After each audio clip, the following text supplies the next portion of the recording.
Hello and welcome. मैं हूं महिमा और इस वीडियो में हम देखने वाले हैं क्लास 10 सिविक्स का पहला चैप्टर जो कि है पावर शेयरिंग। इसका मतलब होता है शक्ति का विभाजन।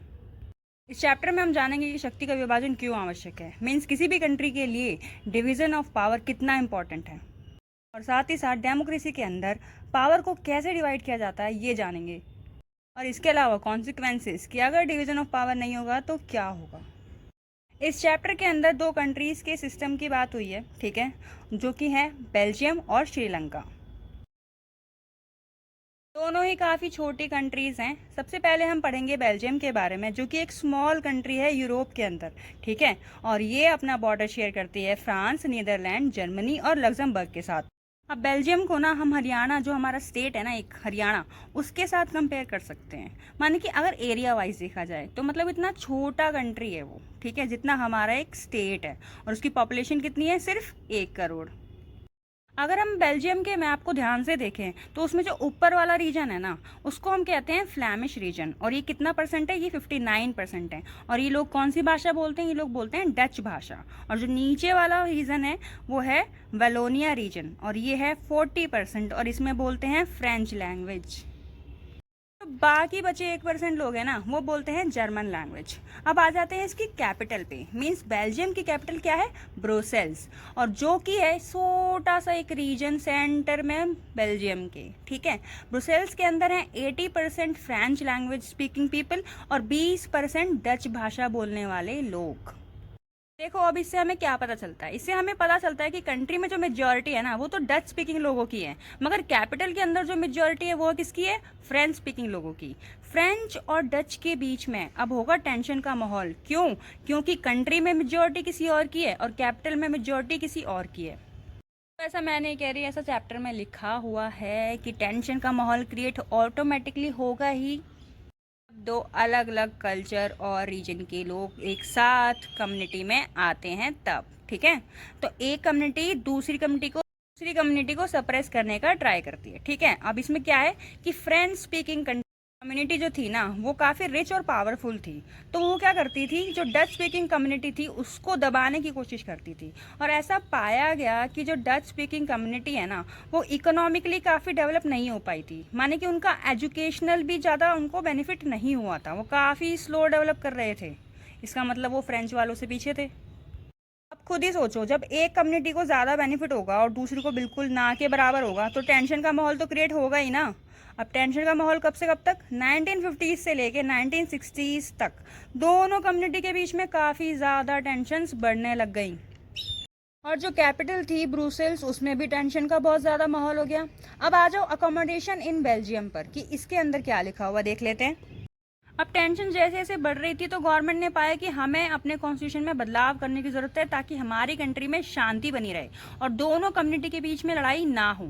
इसके लिए कुछ चेंजेस लाए गए बेल्जियम के कॉन्स्टिट्यूशन के अंदर।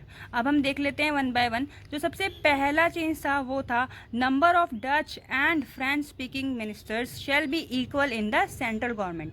मीन्स सेंट्रल गवर्नमेंट के अंदर जो नंबर ऑफ मिनिस्टर होंगे दोनों कम्युनिटी के, वो क्या होंगे, इक्वल होंगे। सेकेंड था हमारा special laws require the support of member from each linguistic group. Means अगर कोई भी स्पेशल लॉ बनाना है ना हमको, तो उसमें जो सपोर्ट होना चाहिए ना वो मेंबर्स दो, ईच मेंबर का बराबर होना चाहिए, ठीक है। No single community can make decision, माने कोई एक कम्युनिटी डिसीजन नहीं ले सकती, दोनों को इक्वली पार्टिसिपेट करके डिसीजन लेना होगा। बहुत सारी जो सेंट्रल गवर्नमेंट की पावर थी ना वो स्टेट को भी दे दी गई ताकि जो स्टेट की गवर्नमेंट है वो इंडिपेंडेंटली काम कर सके और उसमें सेंटर का कोई रोल ना हो, ठीक है। फॉर एग्जांपल पीएम सीएम के काम में दखल ना दे, थोड़ा बहुत तो इंडिपेंडेंसी चाहिए होती है किसी भी स्टेट को चलाने के लिए, ठीक है। और देखो कैपिटल में क्या हो रहा था, Brussels has a separate government in which both communities have equal representation. Means Brussels के अंदर क्या था कि एक अलग ही सरकार बनाई गई थी जहां पे दोनों कम्युनिटी का एक इक्वल रिप्रेजेंटेशन था। एक और बात, सेंटर और स्टेट गवर्नमेंट के अलावा ना एक नई तरह की गवर्नमेंट बनाई इन लोगों ने, एक नया चेंज लाया जिसका नाम था कम्युनिटी गवर्नमेंट। इसको बोला जाने लगा कम्युनिटी गवर्नमेंट, ठीक है, जिसका काम था अपनी कम्युनिटी के कल्चर के, एजुकेशन के, लैंग्वेज के मुद्दों को उनके ऊपर काम करना, ठीक है। बेसिकली अब बेल्जियम में 3 टाइप की गवर्नमेंट हो चुकी थी, पहली सेंट्रल गवर्नमेंट, दूसरी स्टेट गवर्नमेंट और तीसरी कम्युनिटी गवर्नमेंट, ठीक है। और ये मॉडल थोड़ा सा तो कॉम्प्लेक्स था, माने थोड़ा मुश्किल था समझना, मगर ये बहुत ज़रूरी था कंट्री की शांति के लिए, ठीक है। दोनों कम्युनिटी के बीच में टेंशन क्रिएट ना हो और सभी लोग खुशी खुशी रहें। देखो फाइनली लास्ट में ऐसा ही होता है, टेंशन बिल्कुल ख़त्म हो जाती है वहाँ की। और इतने अच्छे सिस्टम को देखते हुए ना बेल्जियम की कैपिटल ब्रुसेल्स को चूज़ किया जाता है ईयू का हेडक्वार्टर, मींस यूरोपियन यूनियन का हेडक्वार्टर वहाँ पे है, ठीक है। बेल्जियम के अंदर है, ब्रुसेल्स में है यूरोपियन यूनियन का हेडक्वार्टर। तो अब आ जाते हैं हम हमारी सेकंड कंट्री के ऊपर, जो कि है श्रीलंका, ठीक है। श्रीलंका का मैप अगर हम देखते हैं तो ये एक आइलैंड कंट्री है जो कि चारों तरफ से पानी से घिरा हुआ है। कहाँ पे? ये हमें तो पता ही होना चाहिए भाई, इंडिया के नीचे साउथ में, ठीक है। ये अलग ही नेशन है बाय द वे, इंडिया का पार्ट नहीं है श्रीलंका, कुछ लोगों को ऐसा लगता है। अब देख लेते हैं पॉपुलेशन, जो कि ये 2 करोड़, माने लगभग हरियाणा के जितनी, अगेन वही जितनी हरियाणा की हमारी पॉपुलेशन होगी उतनी ही पूरी कंट्री की पॉपुलेशन है उनकी। अब श्रीलंका की कैपिटल क्या है? वो है कोलंबो। अब आ जाते हैं इनकी एथनिक कंपोजिशन पे। क्या था वहाँ पे? अलग अलग डिवीजन। अगेन वहाँ पे 2 टाइप्स थे, सिन्हाला जो कि थे 74% और तमिल स्पीकर्स, माने तमिल भाषा बोलने वाले, वो थे 18%। मगर जो तमिल थे ना ये भी 2 थे, ठीक है। पहले तमिल जो कि श्रीलंका के नेटिव थे, माने कि पहले से ही श्रीलंका के निवासी थे और हमेशा से श्रीलंका में ही रहा करते थे। और दूसरा टाइप था हमारा इंडियन तमिल्स, जो कभी पहले के पुराने के टाइम में, ब्रिटिशर्स के टाइम में कभी चले गए होंगे as a tea worker Sri Lanka में काम करने, और बाद में वहीं जाके बस गए, माने रहने लग गए। और साथ ही साथ 7% थे क्रिश्चियंस, जो कि दोनों भाषा बोलते थे, सिन्हाला भी और तमिल भी। जो सिन्हाला थे वो बुद्धिज्म को सपोर्ट करते थे और जो तमिल थे वो हिंदू और मुस्लिम दोनों थे। हमारी नेक्स्ट हेडिंग है मेजॉरिटेरियनिज्म इन श्रीलंका, ठीक है। अब इसमें जो मेन हेडिंग है ना वो होगी how Sri Lanka government favoured Sinhalese. ये है हमारा मेजर पॉइंट यहाँ पे कि जो श्रीलंका की गवर्नमेंट थी वो सिन्हालाज को कैसे फेवर कर रही थी, ठीक है। 1956 में an act pass to recognise Sinhala as official language, means 1956 में उन्होंने सिन्हाला को अपनी राष्ट्रीय भाषा ही चूज कर लिया, ठीक है। सेकंड पॉइंट है इसमें, the government favour Sinhalese in jobs and admissions, means एक तरह का भेदभाव। जो गवर्नमेंट थी वो सिन्हालाज को जॉब्स में, एडमिशंस में फेवर करती थी, प्रेफर करती थी। तीसरा पॉइंट, श्रीलंकन गवर्नमेंट धर्म के आधार पर भी भेदभाव करती थी, माने ऐसे काफ़ी सारे लॉ थे जो बुद्धिज्म को सपोर्ट करते थे और बाकी सारे रिलीजन्स को वहाँ पे इग्नोर किया जा रहा था। फोर्थ पॉइंट देखते हैं हम कि अब इससे मतलब बेसिकली इससे पता क्या चलता है? इससे पता चलता है कि श्रीलंका की गवर्नमेंट सिन्हालाज को सपोर्ट कर रही थी और उनकी लैंग्वेज, उनके रिलीजन को ही प्रमोट कर रही थी, उनके कल्चर को प्रमोट कर रही थी। और बाकी तमिल्स को अब क्या लगेगा? देखो अब ऐसी सिचुएशन में तमिल्स को क्या लगने लगा कि जो गवर्नमेंट है वो हमारे लैंग्वेज, रिलीजन, कल्चर इसकी तो केयर ही नहीं करती, इसकी तो परवाह ही नहीं करती।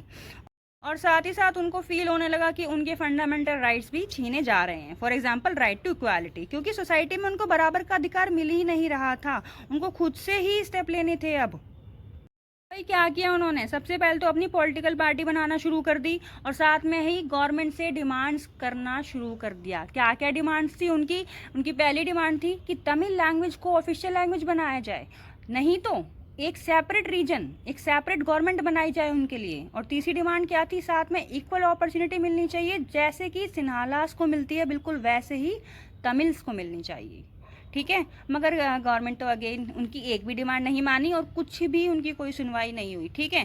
साथ में अब ऐसे में क्या हुआ कि तमिल्स को आ गया गुस्सा और उन्होंने बोला कि हमें चाहिए अपनी सेपरेट कंट्री। कहाँ पे? नॉर्थ ईस्ट वाले पार्ट में। लेकिन अगेन सरकार ने इनकी ये भी डिमांड नहीं सुनी।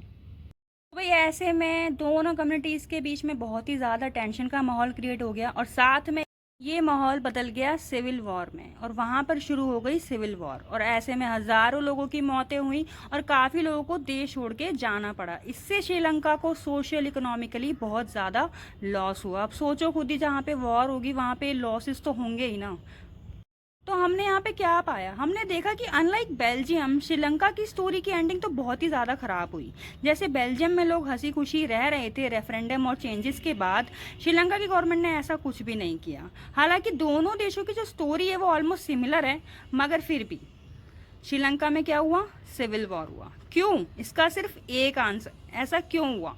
ऐसा इसलिए हुआ क्योंकि वहाँ पे माने बेल्जियम में हुई क्या? पावर शेयरिंग, जो कि श्रीलंका में नहीं हुई। बेल्जियम में हुई थी पावर शेयर, इसलिए वहाँ पे कोई लड़ाई नहीं हुई, मगर जो कि श्रीलंका में ऐसा कुछ भी नहीं हुआ, वहाँ पे कोई पावर शेयरिंग नहीं हुई, और जिसकी वजह से यहाँ पे हमको देखने को मिला क्या, सिविल वॉर। इससे पता चलता है कि पावर शेयरिंग कितनी ज़रूरी है और कितनी इंपॉर्टेंट है। So now the question arises, why power sharing is desirable. देखो यहाँ पे 2 पॉइंट्स आएंगे हमारे, 2 मेजर रीजन। पहला प्रूडेंशियल रीजन और दूसरा है हमारा मॉरल रीजन। प्रूडेंशियल रीजन क्या है हमारा, इसके अंदर आएगा, it helps to reduce conflict between social groups. Means power share करने से जो सोशल ग्रुप्स के बीच में कन्फ्लिक्ट, लड़ाई झगड़े होते हैं ना, उनसे बच जाते हैं हम, और सोसाइटी में क्या आ जाती है, स्टेबिलिटी आती है। ठीक है। मॉरल रीजन क्या है, मॉरल रीजन ये है कि जो पावर शेयर है ना, वो बेस है डेमोक्रेसी का, वो स्पिरिट है, आत्मा है डेमोक्रेसी, क्योंकि अगर वो नहीं होगा तो लोकतंत्र कैसे चलेगा, गवर्नमेंट भी उतना सक्सेसफुल काम नहीं कर सकती। ठीक है। आगे देख लेते हैं, हमारी नेक्स्ट हेडिंग है फॉर्म्स ऑफ पावर शेयरिंग, जिसके अंदर हमारा पहला पॉइंट आएगा horizontal distribution of power sharing.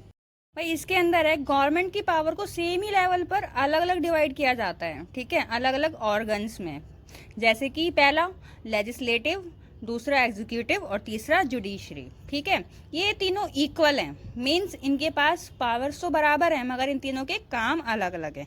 ये तीनों एक दूसरे पर चेक करते हैं, मगर कोई भी किसी में इंटरफेयर नहीं करता। ये तीनों एक दूसरे को बैलेंस करते हैं किसी भी कंट्री के अंदर, और इसीलिए इस सिस्टम को कहा जाता है system of checks and balance. बाकी इस चैप्टर के बारे में या फिर इस पावर शेयरिंग के बारे में हम फ्यूचर में 10th क्लास में आगे भी पढ़ते रहेंगे। सेकेंड पॉइंट देख लेते हैं हमारा vertical distribution of power sharing. इसके अंदर क्या होता है, इसमें जो पावर है ना, इसमें जो गवर्नमेंट है ना, वो अलग अलग टीयर्स में डिवाइड होती है, मींस अलग अलग लेवल्स। ठीक है, सबसे ऊपर होता है हमारा सेंट्रल गवर्नमेंट, सबके नीचे आता है हमारा स्टेट गवर्नमेंट, और सबसे लोकल लेवल पे आएगी हमारी लोकल गवर्नमेंट। देखो, सेंट्रल गवर्नमेंट अपनी पावर शेयर करती है स्टेट के साथ, ठीक है, और स्टेट गवर्नमेंट अपनी पावर शेयर करती है लोकल गवर्नमेंट के साथ, और इसीलिए अलग अलग लेवल पर होती है हमारी पावर शेयरिंग, ताकि एक बैलेंस बना रहे कंट्री में, एक स्टेबिलिटी बनी रहे। ठीक है, और इसको कहते हैं हम vertical distribution of power sharing, या फिर फेडरल गवर्नमेंट, जो कि हम पढ़ेंगे आगे भी। ठीक है, हमारा थर्ड पॉइंट देख लेते हैं। थर्ड पॉइंट है हमारा power sharing among different social groups, means different social groups के बीच में भी पावर शेयरिंग होती है, जैसे कि रिलीजियस बेसिस पे, लिंग्विस्टिक बेसिस पे और कल्चरल बेसिस पे। और इसका सबसे फ्रेश एग्जांपल है हमारे पास बेल्जियम की कम्युनिटी गवर्नमेंट, जो कि बनाई गई है कम्युनिटी को मद्देनजर रखते हुए। ठीक है, ग्रुप को, माने कि एक रिलीजियस ग्रुप को या फिर किसी भी कल्चर ग्रुप को नज़र में रखते हुए। ठीक है, सेकंड पॉइंट ही देख लेते हैं। इसमें इंडिया का जो रिजर्वेशन सिस्टम है ना, वो भी इसी को देखते हुए ही बनाया गया है। इसका मतलब जो कि हमारे वीकर सेक्शंस हैं, SC ST OBCs, इनको रिजर्वेशन दिया जाता है हमारी कंट्री में, है ना। तो बस यही है पावर शेयरिंग के अंदर, सोशल ग्रुप्स के अंदर डिफरेंट। ठीक है, फोर्थ पॉइंट पे आ जाते हैं। हमारा फोर्थ पॉइंट है power sharing among different political parties and pressure groups. अब देख लेते हैं ये प्रेशर ग्रुप्स क्या है, माने कि ये सरकार का भाग नहीं है। ठीक है, ये अलग है, मगर ये सरकार के ऊपर टाइम रहते रहते प्रेशराइज करते रहते हैं अपनी पॉलिसीज को इम्प्लीमेंट कराने के लिए, और साथ में डिसीजन मेकिंग पावर को अफेक्ट करने के लिए, किसकी, सरकार की डिसीजन मेकिंग पावर को अफेक्ट करने के लिए। मींस ये चाहते हैं कि इनकी सुनवाई हो, या फिर सरकार इनके अकॉर्डिंगली काम करे, या फिर सरकार अगर ऐसा कोई भी नियम लेके आती है जो कि इनको पसंद नहीं आता या फिर इनके ग्रुप्स के हित में नहीं होता, तो ये लोग एक इम्पॉर्टेंट रोल प्ले करते हैं डेमोक्रेसी में। ठीक है, हमारे इंडिया में भी काफ़ी सारे ऐसे ग्रुप्स हैं, for example trade unions etcetera etcetera. ठीक, तो यहाँ पे हमारा चैप्टर का लास्ट टॉपिक खत्म होता है, और ये चैप्टर खत्म होता है। काफ़ी इजी और शॉर्ट चैप्टर था। यहाँ पे हमने 2 कंट्रीज़ के बारे में पढ़ा और जाना कि कैसे पावर शेयरिंग होने की वजह से एक कंट्री में कितना डेवलपमेंट हुआ और दूसरी कंट्री में क्या हुआ, सिविल वॉर हुआ। ठीक, पीछे NCERT में काफ़ी इंपॉर्टेंट क्वेश्चन है, एग्जाम्पल 6, 7, 8, 9 क्वेश्चन आपको ज़रूर करने चाहिए। और साथ में इस वीडियो को लाइक कर देना, मेरे चैनल को सब्सक्राइब कर लेना अगर तुम्हें कुछ भी समझ में आया है तो, और अगर नहीं आया तो बस, तो अब आएगा इसका सेकंड चैप्टर। और तब तक के लिए थैंक यू सो मच।